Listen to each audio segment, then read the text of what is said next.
Yan ang buhay naming mga nurse. Papasok ng umaga, uuwi ng late, matutulog, kinaumagahan, pasok na naman. Yan ang gulong ng buhay ng bawat nurses na nakikita nyo sa bawat hospital na kung saan man yung mga pasyente ninyo. Minsan nasasabi natin, uy, ang ganda ng trabaho nila, puti yung uniforme nila, siguro ang laki ng sweldo ng mga yan. Siguro ang ganda ng buhay ng mga yan.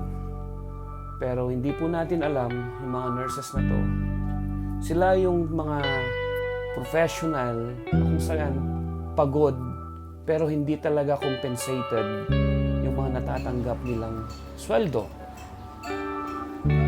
Maliban na lang kung regular ka, di ba? Pero kaming mga nurses, kahit pa man hindi kalakihan yung sinasweldo namin, andun pa rin yung puso namin na tumulong at magsilbi sa ating bayan, especially sa ating mga kababayan kung saan man tayo naroon. Sa bawat buhay na ginagampanan namin, sa bawat trabaho, kailangan pa rin namin ang gabay ng ating Panginoon. Kaya kaming mga nurses ay nananalangin sa tuwing papasok na sana bigyan kami ng maayos na duty, hindi toxic, at hanggang sa makauwi kami ng matiwasan. Yun lang, bye-bye!